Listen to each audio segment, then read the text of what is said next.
Hi, everybody. Thanks a lot for coming. I just got back. I spent, I think it was this last weekend, at my own 25th business school reunion in New Haven, and hope you're enjoying it as much as we did, as much as we enjoyed ours. I always find it very interesting. I don't know how long this lasts, but at the 25th reunion, it's still true that half the people look like it was last week and nothing has happened to them in the middle, and the other half you say, really? Is it? And then you say, oh, no, you haven't changed a bit when you recover. So I want to talk to you about a little bit about the economics underlying this book I wrote about, which is called Everything I Ever Needed to Know About Economics I Learned from Online Dating. And basically, that's kind of a cheap title to get people's attention because the book has a little bit about online dating, but a lot about other contexts. And I'll talk some about online dating, but everything I say here can be put in the job market context just as well. Because I have to be honest, I didn't actually learn everything I do know about economics from online dating. I knew most of it from graduate school and from being a labor economist. So I'm a labor economist, and the labor market is very similar to the market for significant others or romantic partners.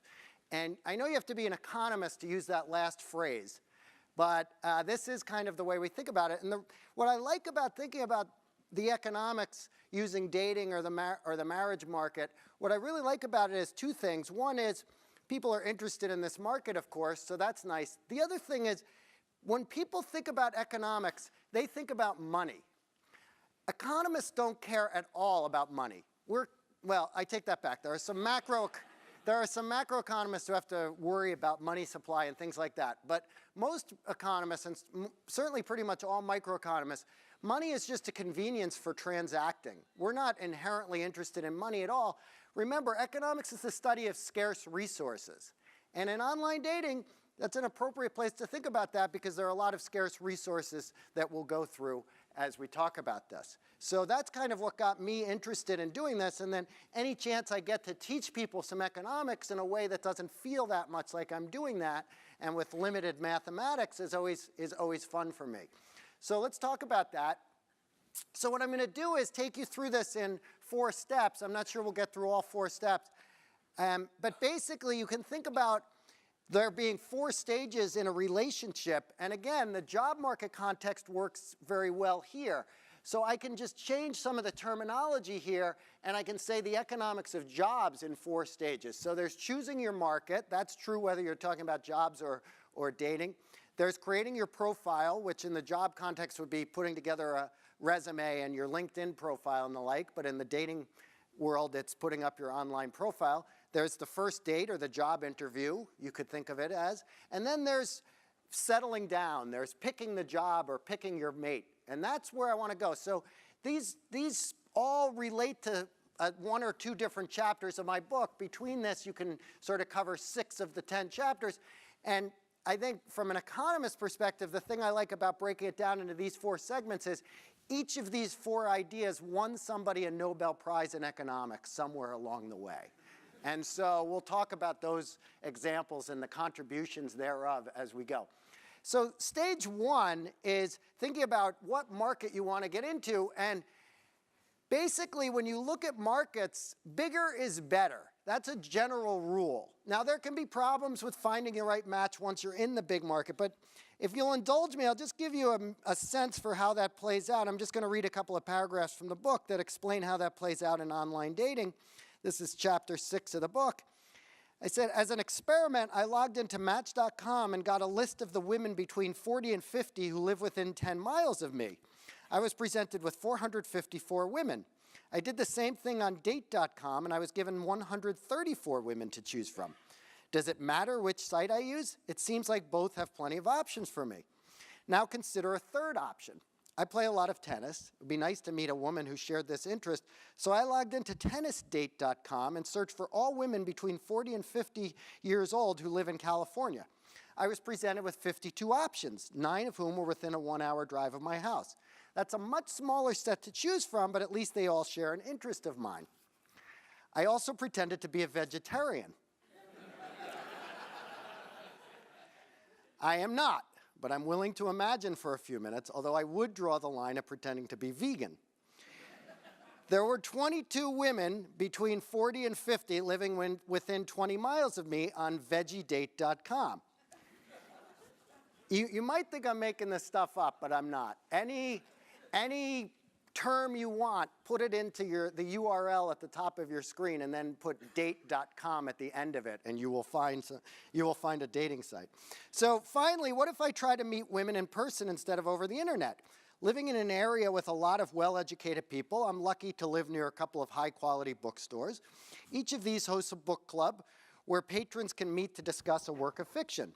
Now, I'll admit that I've never been to one of these clubs, so I can't make any statements about their demographic composition with absolute certainty, but I would bet that the vast majority of people who attend the meetings are female. I'd bet, too, that if I went to one of these meetings, I'd be the only man there and would meet about 5 women who are my age and single. So what we want to talk about now is which option is best, Match.com, Date.com, TennisDate.com, or the book club. And the basic principle is Match.com, or, I don't want to do advertisements for them, the largest site you can get. Because all else equal, bigger markets are better. Now, that's a general principle in economics. It's not limited to online dating or the job market. So, for example, financial markets, we want big markets. Why? Because we want more information acquisition. We want the allocation of resources to be most efficient. We want everybody to come together and allocate the resources efficiently and get the information fed through the market. Also, more price competition. So, a big bazaar with lots of people selling jewelry is going to be more efficient than individual jewelry stores where people can sort of take advantage of you. So, more efficient aggregation of information, more price competition. The same exact principle applies to dating sites and to the job market, but there's a huge difference. There's a very different reason for why that is. And that's because, as economists, I think about the market for matching to romantic partners as one of differentiated goods. So potential mates for me are differentiated goods, okay? And if you say that out loud, the market for you goes away very quickly, but nonetheless, that's the way to think about it. And so no 2 jobs and no 2 life partners are the same. You're talking about a group of, every barrel of oil is pretty much the same. Every box of cereal is, there are many that are the same, and then there are subtle differences across brands and so forth. So what we want is a thick market in life partners and in the job market. Why? Not because of that price competition effect, but because we want to find people, we want to be able to put together the best possible matches. So it's not that I just want a life partner. I want one who's good for me and for whom I am good in return. So how do we go about thinking about that? Why are big markets better for that sort of thing? Well, let me introduce a metaphor here to make the point. So think about this stage here as being a boardwalk. And I'm in the middle, and just think of people being spread out along the boardwalk, and the people who are closest to me on that boardwalk are very good matches for me. And the people at one end of the boardwalk are, think of Goldilocks. They're one end of the boardwalk, they're too big. At the other end, they're too small. Some differentiator along which you can think about that. So where do I want to look for a significant other? Do I want to look on the Santa Monica Pier, which is teeming with people? And if I'm in the middle of the pier and there's a bunch of people around me, metaphorically, who are very similar to me, do I want that? Or do I want to go to this boardwalk and look for a life partner? Well, I want to go to this one, not for the price competition, but because there's more people around who are very similar to me. So what you can think about is the Santa Monica Pier is Match.com, and the smaller pier is Date.com, the one that had many fewer people on it. And it's going to be much harder for me not to find a match, because there's people on it, but to find one who's who's as close to my interests. The more you pack the boardwalk, the more packed our interests are. We're going to have a problem if the boardwalk's too packed. How do we match the right people to the right places? We need a good algorithm for that, but for now, don't worry about that. The left, you can also think of the left one as monster.com for job boards, and you can think of the right one as the Palo Alto classifieds, right? Very, very few jobs out there, not much you can do. Oh, sorry, one other way of thinking about this is the left boardwalk would be the MLS listing service for houses. The right boardwalk would be whatever listings your realtor that you're using happens to have for sale at a given moment. And what do you want to go to? You want to go to the bigger market. That's kind of obvious, I guess. So now what about these niche sites that I talked about? Why doesn't tennisdate.com work?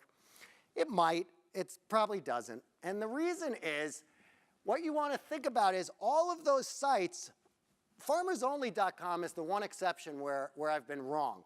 Farmersonly.com is extremely successful. I would have bet heavily against them in the initial dates, but I guess that turns out to be a thicker market than I thought. But TennisDate and VeggieDate.com and Farmers Only, they would seem like they would give you the best of both worlds, right? You potentially are limiting yourself to people on the boardwalk who are have those interests. You're cutting off a slice of the boardwalk, which is the right set of people for you. So that would seem like it might work. However, that's only going to work if these sites slice the boardwalk so that they keep all the people around you, rather than just slicing the boardwalk so that the people who are with you are near you on the boardwalk. They have to do a little better job than that. They have to slice the boardwalk so everybody wants to go with you. What do I mean by that? Well, what I mean by that is these niche sites are going to be great if there are a lot of people in that niche, if the niche is a thick market in and of itself. Vegetarians are not a thick enough market, at least in smaller cities, for them to create a thick market where everybody can just limit themselves on that one dimension. Tennis is another thing along those lines. So it has to be the case that this niche is basically a deal breaker. So you want it to be the case, not that there's a lot, not this whole boardwalk thing. The key is, if you're going to have a niche site, it has to be the case that everybody near you on that boardwalk is in that niche. Otherwise, it's not going to work. So tennis is a nice thing, but I don't really care if my partner, it would be great if she played tennis, but it's not a deal breaker for me. And as a result, I'm slicing off a lot of people who would otherwise be near me on the boardwalk if I limited myself to tennisdate.com or veggiedate.com or whatever. So which sites are going to make it? Which niche sites? And we'll come back to this. This all applies to the job market just as well. Which niche sites are going to make it? Well, here's one that I don't have good hopes for. Glutenfreesingles.com. It exists. People are on it. And I'm sure if you're really into gluten-free, maybe this is a good thing. But it just seems to me you're cutting a lot of people who are near you on the boardwalk off if you limit yourself to gluten-free people. Okay? You must love dogs dating. I tried some of these sites because I have a dog. I love my dog, and it's great. And I ended up with a girlfriend who has a dog, and it's all nice because we're both really happy about walking our dogs and things. But I never would have limited myself because a lot of the people who were near me on the boardwalk didn't love dogs, or at least not enough to limit themselves to that site. Okay? So the general principle to take away here is these sites aren't going to make it because they eliminate too many people that are close to you on the boardwalk. There's a lot of people who don't limit themselves to dogs who were near me on the boardwalk, and I didn't want to eliminate them. Now, which niche sites are working? Actually, there's a couple of areas where these sites are working very well.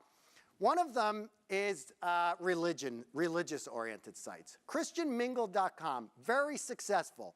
Why? Because everybody who you would consider dating if you're a serious Christian is also a serious Christian. It's not like vegans, it's not like gluten-free. This is a group where everyone near you on the boardwalk is in this niche. So we can limit ourselves to that, have our own thick market for just Christians.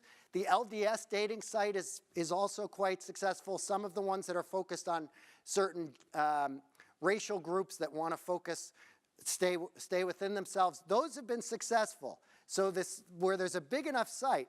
Another one that's very successful is OurTime.com.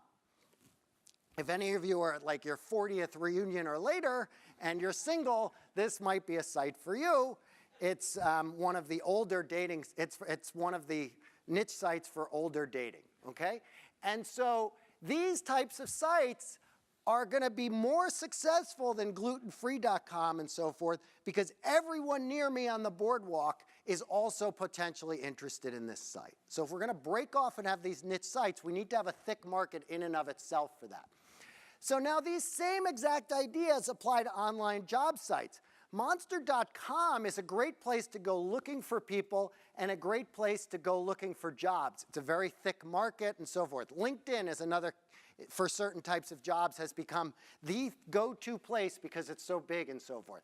But there are job sites that are specialized that have been very successful as well because everybody in a certain market goes to them. So I interviewed for a different project, I interviewed a company called College Frog in Florida. They have Monster.com, equivalent idea, but it's focused on just people coming out of undergraduate accounting programs. Because these people are coming out and everybody is looking for the same type of job and everybody's looking for the same types of people. And so specializing that site is like focusing on the piece of the boardwalk where all of the job hunters want to be at that point in their life. Later on, the specialized needs vary. So what does this tell us? Well, as a labor economist, thick market, the implications of this are very important. It's quite, now I'm about to quote you research findings from various people. One is, if you go to a metropolitan area that's relatively big, you're going to find, all else equal, that the young people job hop around the job hop more. Why? Because think about the boardwalk as being all the potential jobs for them. If the boardwalk is more filled in, it's worth moving a little further up and down and trial and error until you find exactly the right place for yourself, right? So the bigger markets, but once you're older, what you find is in New York City versus in, what's a smaller city? In New York City versus Portland, you're going to find that people job hop more when they're young, and then they stay in their job longer when they're older. Why? Because once you've found that right place on the boardwalk for yourself, you're that much happier compared to all the other alternatives. Whereas the sparse boardwalk, you keep moving around because you haven't found exactly the right spot. So these things you see in the data. In big metropolitan areas, people job hop more when they're young and less when they're old. By the same token, doctors and lawyers are more specialized in bigger markets. So if you wanted to go, if you lived in Topeka, Kansas, let me try even a smaller city. If you lived in a smaller city in Kansas, I don't know, liberal Kansas, I've been to this place, has about 20,000 people. If you live in liberal Kansas and you get arrested, or you want to get divorced, or you want to buy a house, you would call the same lawyer for all of those things. Because the market is, there's not that many lawyers along the boardwalk, and so they all have to do a bunch of stuff. But if you even go to Topeka, which is bigger but not a big place, for any of those three things, you would call a specialized lawyer. So when we have these markets that are more bigger, specialization spreads out. Or another way of saying that is, here in Palo Alto, our doctors are very specialized, whereas if you go back to liberal Kansas, you're going to find just a few doctors who are very much doing general practice. And if you're really sick, they're going to send you off to a bigger, more specialized market.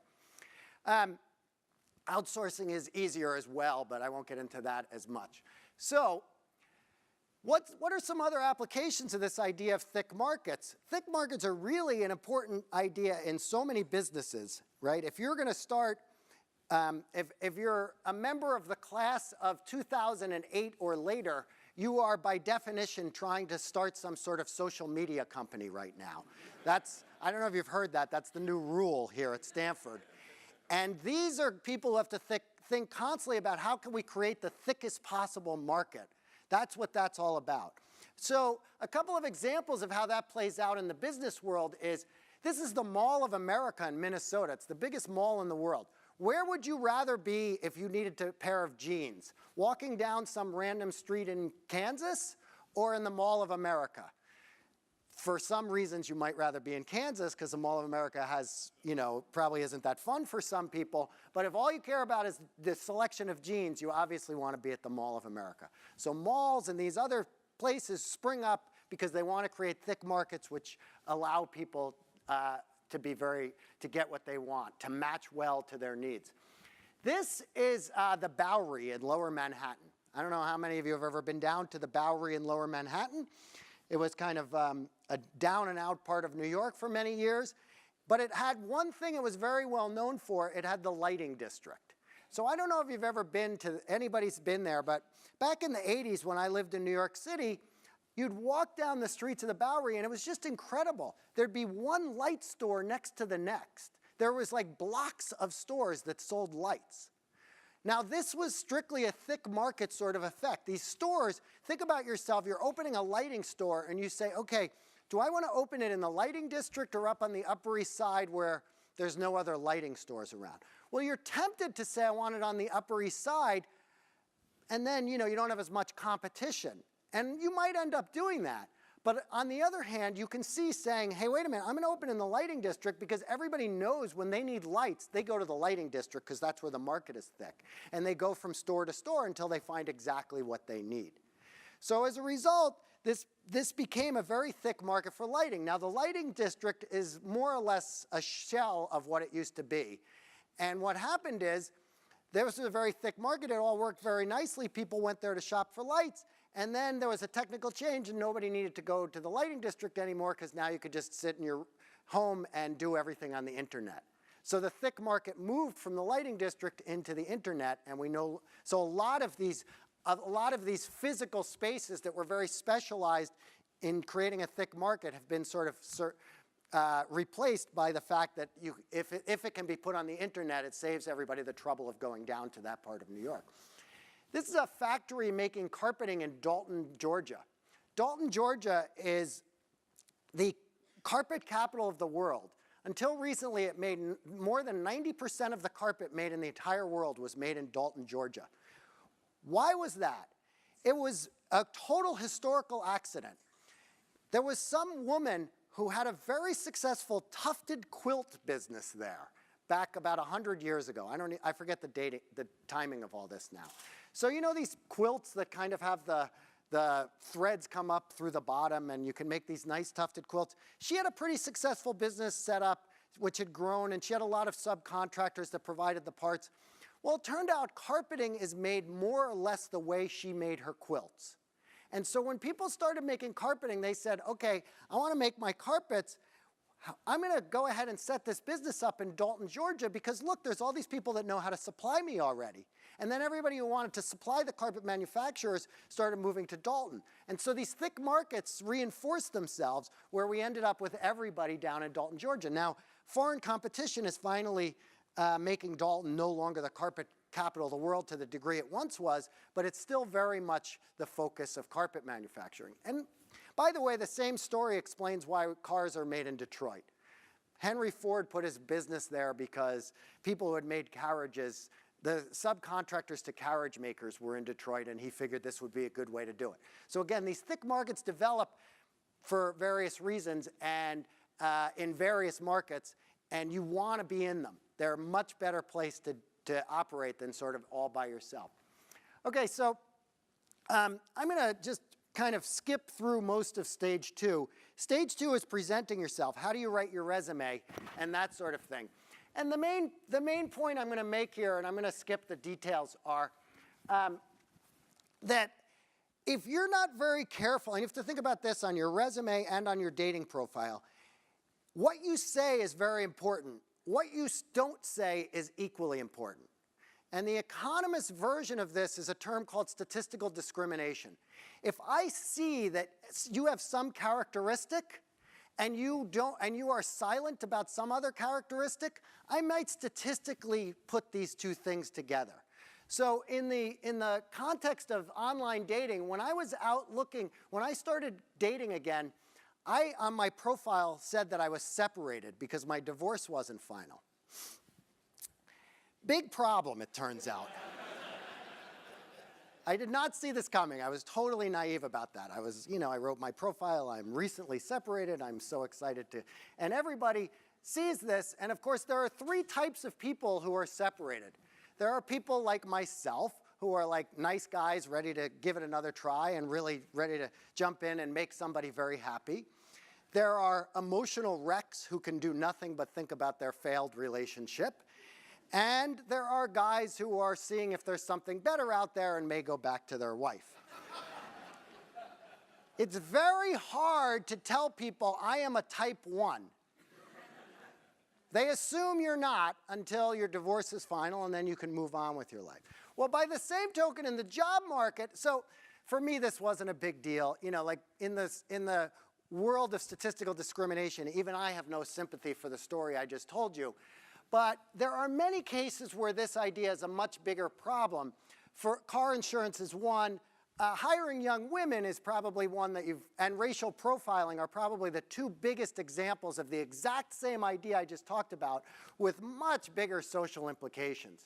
So if you're hiring for a position of a new Stanford MBA and you have a 27-year-old man and a 27-year-old woman with very similar resumes, you can't help but look ahead and say, okay, wait a minute, statistically, the man is more likely to stay in the workforce than the woman is. That's just a true fact. That's not being prejudiced or anything like that. And so we have laws and so forth to take care of that sort of thing. Racial profiling is the same thing, of course. All this talk of African Americans are much more likely to be pulled over than Caucasians when driving, that's just strictly statistical discrimination. The assumption is that African Americans, whose crime rate is higher, are more likely to commit a crime, and we're going to be more careful about that. Well, this has certain social problems, leads to certain social problems and whatnot, and we've decided to sort of address that through laws and so forth. So the main point of this isn't so much trying to address those social problems, which are beyond the scope of my ability to fix those problems, but to remind you that, in setting up your online profile, be it for jobs or for work or whatever, you have to be very careful what you say because people make assumptions about information that you leave off, and they do it based on statistical relationships between what you have told them and what you leave off. I'm going to skip this. The general idea I'm getting at here is what's known to economists as adverse selection, and it won the Nobel Prize for a guy named George Akerlof, but I'm going to skip that, and I'm even going to skip explaining why you should be scared of Volvo drivers. Anybody wants to talk about Volvo drivers, we can do that afterwards. So what I do want to spend a little bit of time on is step 3, because again, very relevant to the job market as well as the dating market. And let me just give you a quick idea of how people lie on dating sites. So I'm just quoting a couple of studies here. I didn't lie, of course, but I'm told others do. So one academic study found that most men exaggerated their height, most people of both gender understated their weight, and about 1/5 of people lied about their age.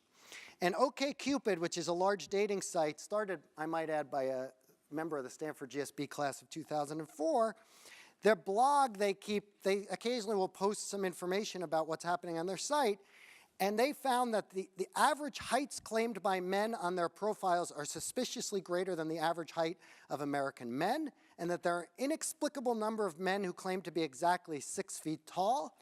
Similarly, they found that the incomes claimed on the site are equally suspicious. There are 4 times as many people making $100,000 per year as there should be. And finally, they found that people often posted dated pictures that likely made them look more attractive than they really were. More specifically, they reached the very scientific finding that, quote, hotter photos were much more likely to be outdated than normal ones. Okay? You can only use the term hotter if you're a professor as long as you're quoting someone else. That's the, So as an economist, I look at that and I say, well, of course people lie. People have incentives to lie. They're maximizing their utility. They're thinking carefully about strategically lying. Lance Armstrong lied for 10 plus years. He tried to mix himself in with the other guys who were racing without taking drugs. Actually, I don't think there were any of those guys, but he was If they existed, he was hoping to be mistaken for one of those people. And so as a result, that's a very rational world we live in. You can be very rational in lying. Now, there's a whole other side of lying which we as economists can't explain. And it's very important in online dating. It goes beyond the purview of economists. And that's people lying to themselves. So you might put on your, so the types of things like height and income, we know that has to, people know their heights and incomes. But on dating profiles, people will say things like, I'm a very positive person. And you meet the person and you say, that's not quite true. And that's not something I as an economist can explain, because that person is likely to be lying to themselves. Okay, and feel free to find the women and ask what I lied about on that dimension when I was on online dating. I'm sure there's a lot of non-economics that played out there as well. So, but the main point is people discount what others say, knowing people are lying. So, and this plays out exactly in the job market. People pad their resumes, and when I look at a resume, I'm skeptical of what I see as a result. And that's very problematic and sad. Why? Because if you want to be a very honest person, you almost can't be. Because everybody else who's competing for that same woman, man, job, whatever it is not everyone, but many people are exaggerating or lying. And you're put in this difficult position. And then as a result, you discount what other people say, despite the fact that some of them are telling the truth. And that's all very unfortunate. So how do we fix these problems? Well, one thing is verification. And in the online dating context, that's problematic, but I think it's moving along more in foreign countries than in the US. So in China and South Korea, there are dating sites where they verify certain information with government documents. So you send in your driver's license, which tells them your height and your weight and things like that. Or you send in your, I don't know, something, your weight, your paycheck to verify your income and things like that. So that's good, but as business people, you might already be thinking ahead and realize that changes the nature of your dating site's business model from a very fixed cost thing where you just set up the site and the users take care of everything themselves, to a much more variable cost thing where I now have to have somebody verify your height and weight and do all these things that are time consuming and expensive. So if we haven't seen anybody crack that nut, so to speak, here in the US yet. In a few foreign countries where labor costs are cheaper, they've been able to go a little more in that direction. There is, however, some hope as long as you're a woman. In the US, there's a site called onlulu.com where you can go and review men. It's just like Amazon reviews, only very different, I guess. I don't know. I've never seen any of these reviews because the site, you're not allowed, you have to log in through Facebook, and so it knows your gender, and you can't go on if you're male. So that's one avenue to go through. But the second one, where I want to spend more time, partially because it's so interesting from an economics point of view and partially because of the GSB relationship here, is the economic concept of signaling. And this is what won our former dean, Michael Spence, the Nobel Prize in Economics. And the idea is very simple. It's just you need to, when you can't verify, if you can't walk around with a sign that says, I really do make this much money and it somehow could be verified, in the absence of being able to do that, you want to think of other ways to separate yourself from the liars, from the fakers. Not necessarily, liars, fakers, whatever you want to call it. In order for a signal to work, it has to have two qualities. It has to be the case that it's correlated with whether or not you're really the type of person who's qualified for something. And I'll show you that in an example in a second. And it has to be costly for you to signal. And it has to be specifically less costly for the qualified people than for the unqualified people. Otherwise, the system breaks down, and the Lance Armstrongs can mix with everyone else, or the lying, cheating guys on websites can mix with everybody else. So the way Spence set this up, forget about now back to the job market for a minute, the way Spence wrote this model some 40 years ago now was he started from the following assumption, which is a little bit troubling given he used to be the dean here at the business school. He started from the assumption that school was a total waste of time. You learn nothing in school. I was kind of hoping for a few, that sounds ridiculous. But having gone here, I'm getting more agreement. I see I'm getting more agreement from you than I was hoping for. So the good students, the assumption here is that the good students are qualified for good jobs, and people who would be bad students would not be good in those good jobs. And so we make people go to school not because we want to separate, not because they learn anything, but because it helps us separate the good people from the, let me rephrase that. It separates the more able workers from the less able workers. And so as a result, if the equilibrium works out nicely, people who know they're not able don't even bother going to school because it's not worth the cost to them, and we get this nice separation.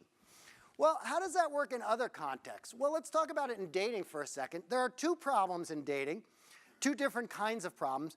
One is if I go to a dating site, I can send a message at very low cost to a woman and say, I want to meet you. Your profile looks great.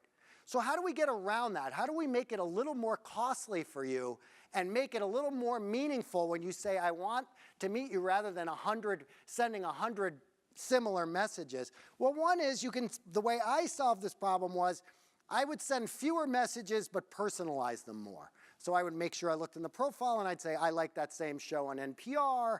I like the picture of your dog and so forth, things like that. And that allows people, if you get a message like that relative to one that says, hey, let's meet for coffee, hopefully that has some of an impression. Well, it turns out there's a Korean dating site that took this a step further and helped people separate themselves from those who were just average guys out for, to meet anybody they could meet. They proposed a system of virtual roses. And the way this system worked is they said, during a period of time, anybody on the site can send as many I want to meet you or other messages as they wanted, but in addition, over a period of time, they were allowed exactly two virtual roses. And these were basically saying, I really want to meet you, okay? You're one of the two people I most want to meet. Now remember the two properties of a signal. It's costly, because in this case you only have two of them, so the opportunity cost of using your signal was very high. And the second thing is it separates you from those who don't, it's correlated with whether or not you really want to meet that person, because of course you're going to use your rose on the people. And as a result, this particular thing helped make better matches in the Korean market in which it was used. Now, there are problems. This hasn't rolled out more generally because there are ways of gaming that system once it becomes part of the thing. You can have multiple profiles. You can do other sorts of things that would ruin it. But at least if you can figure out a way to get the signaling thing down, it seems like it can help make better matches.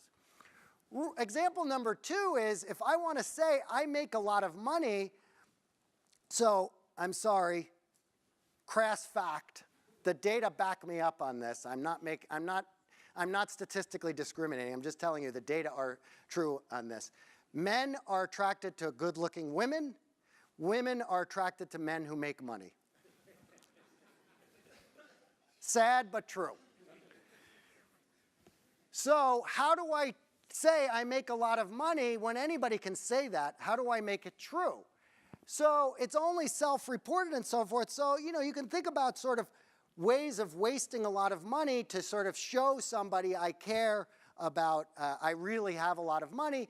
One option I've always thought about, and no dating site has taken me up on this, is charge people X dollars, maybe $1 or $5 to send a message saying, I want to meet you, and in the process, choose a charity that money goes to.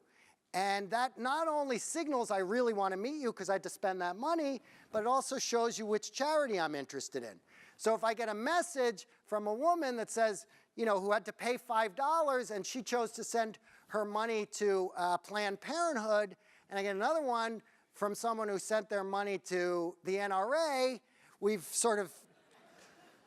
made some money for some organizations, and we've also learned a lot about people along the way.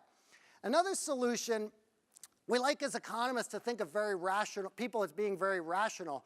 But one of the all-time great irrational but rational economic moments was from the movie The Dark Knight, where the Joker, played by Heath Ledger, signaled to the mob, I am in this for things other than the money, by burning a big pile of the money that they had made and stolen.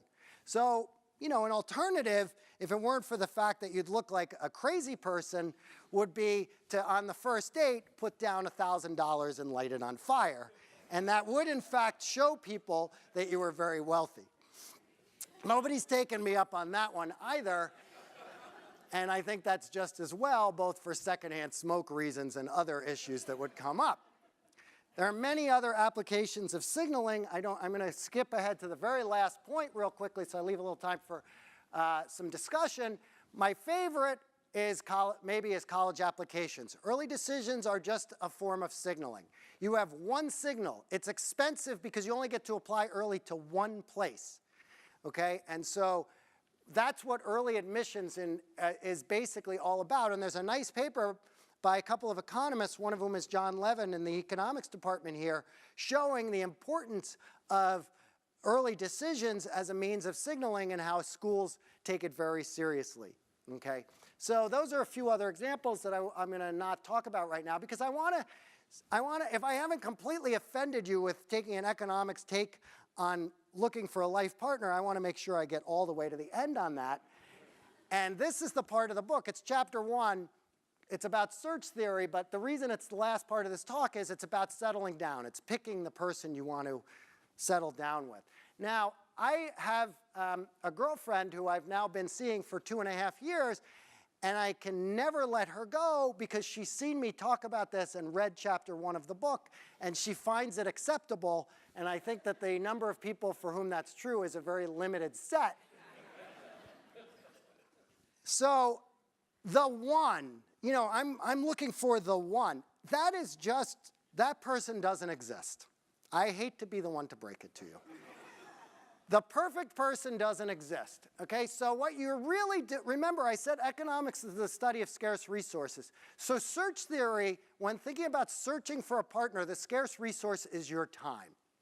You go on a dating site or you go to parties, you're using up your time. This is very costly. It's time not spent doing chores. It's time not spent writing articles for economics journals. It's time not spent playing tennis. It's time not spent watching Downton Abbey, if anybody else is a fan of Downton Abbey, right? So on the one hand, you think, oh, I'm going to just keep searching for a partner all the time because that's the most important thing in my life. Well, of course, it might be the most important, but on the margin, you substitute away from that towards other things as well. So people keep searching, not until they find the one, but until they find somebody who is good enough. God, that sounds terrible, I know. She reminds me all the time that I've said this. She did the same thing, right? I understand that.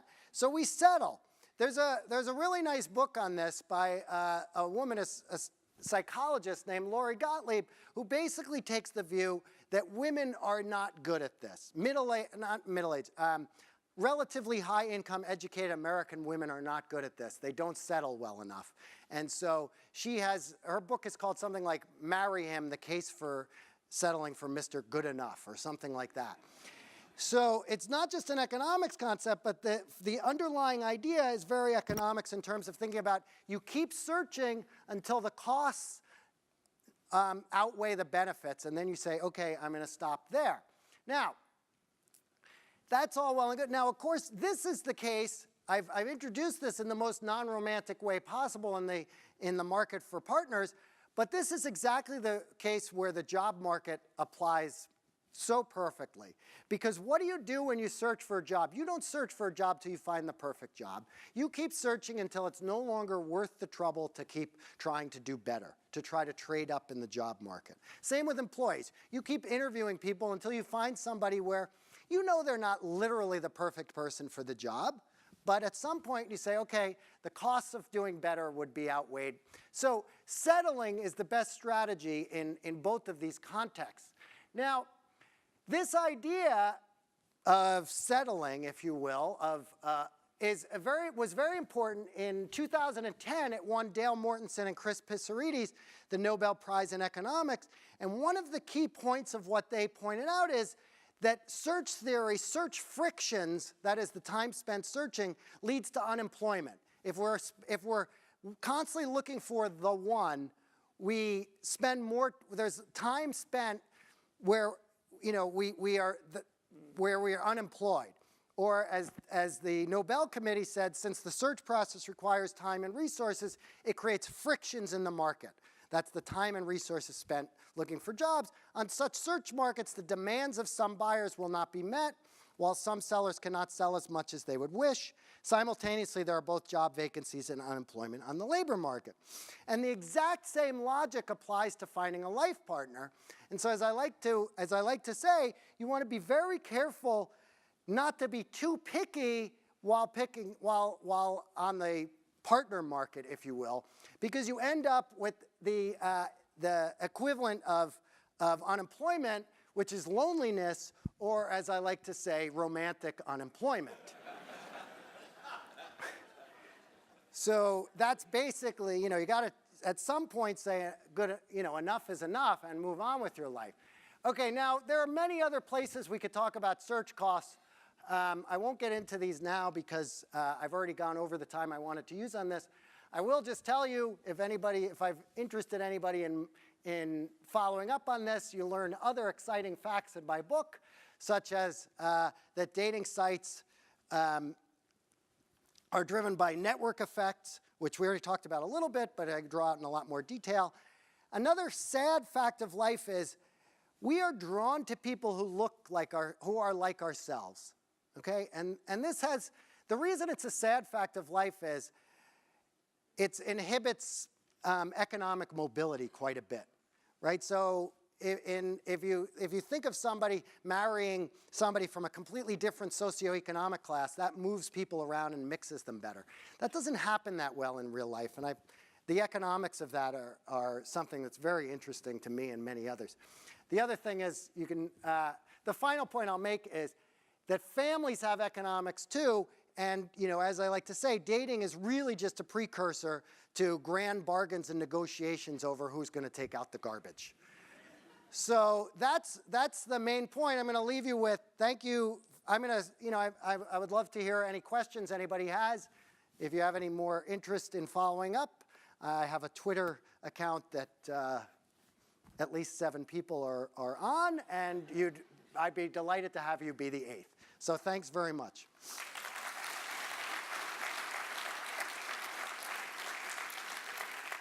What's your thought on this idea in big markets? In the interviewing, I'm continually getting advice when I talk with people to tell them, here's target companies I'm looking at, but I'm looking for the big market, which is, here's what I'm looking at, what thoughts do you have, so that they'll have a lot of ideas to talk about, versus if I give them target markets, I'm giving them, you know, small ideas. Yeah, and I think, so one thing I left out of the whole thick market and the search theory thing is, beyond that, the stuff the operations research guys and others are good at is figuring out how you make these matches. And so the job board of tomorrow is not going to be the biggest, even though I told you big is better. And the dating site of tomorrow that's going to be successful is not the one that's the biggest now, although they have a head start. It's the ones that figure out how to get you those people closest to you on the boardwalk in either market. So these algorithms that guys are working on all the time in both dating sites and job markets and so forth, the people who figure out how to write those algorithms to match people effectively, those people will, A, make a lot of money, and B, do the world a lot of good. And as economists, we love people who do both of those things at the same time, right? And so that would be great. So in terms of thinking about what do you tell people in terms of what markets to go after and how to target, that's an interesting question. I think I'd have to think through the details in a particular context, but right now, in this day and age in the job market, for better or worse, you want to think about using phrases that don't get automatically spit out of these a lot of firms are now reviewing resumes automatically. You have to be very careful with some of the stuff I briefly talked about in statistical discrimination. If you have any words on there that kick you out, that's a big problem. So that's one thing, but that's not a very specific idea. So I don't know, I didn't answer your question very well. I guess the question I was having. Wait, you have to wait for a microphone if that's okay.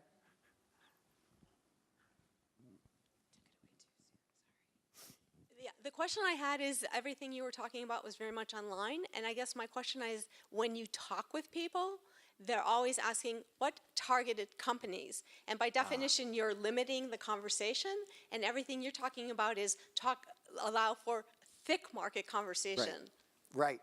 Okay, very good point. Sorry.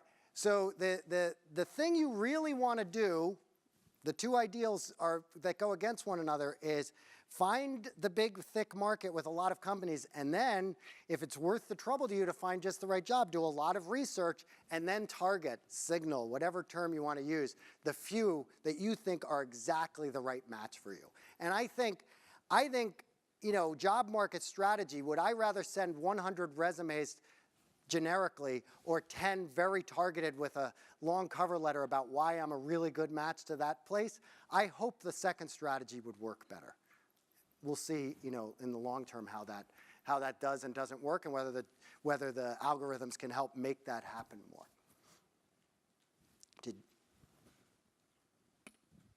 I just wanted to ask, there's an economic concept that we've seen firsthand on online dating, which is product differentiation, that you haven't really talked about.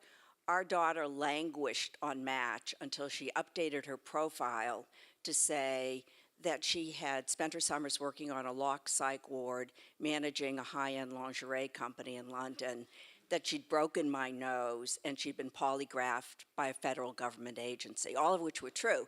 After that, she could not fight off the number of people. She had to keep big lists of the guys who wanted to meet her. That's a very eclectic and interesting set of things your daughter has done.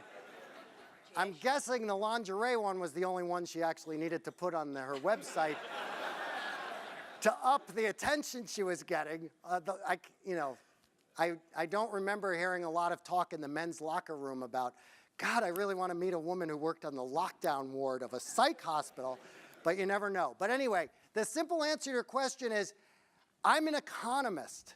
We have marketing guys who are much better than I am at sort of saying, how do you take, so I said, here are the only idea I gave you for setting up your profile is be careful what you don't say, but also be really careful what you do say, obviously. So you need, you know, your daughter did exactly the right thing, I might add, in that when setting up a dating profile or a resume, this is very obvious. Have people look at it. Have people look at it and say, that's kind of boring. I happen to know you did these other interesting things. You should add that. Now, going back to my economist view, have them look at it and say, what are you thinking is true about me that I haven't said here? So, for example, I was on a radio show, the Freakonomics podcast, and we went through, this sounds really cheesy, but it wasn't that bad. We went through this guy's profile, and I gave him advice on how to do his profile, and he kept talking about how much fun he was and how much he liked to party, but he was getting to a certain age where women were looking to settle down, and of course that was the assumption, the underlying assumption that people would make there is you're not ready to settle down. That type of thing, which, you know, seems obvious, but when you're not objective about it, you forget about. So advice number one from both the marketing side and the economist side is have someone else help you with both your resume and your online dating profile. That's the last question? Okay, well, thank you so much again. I really appreciate it.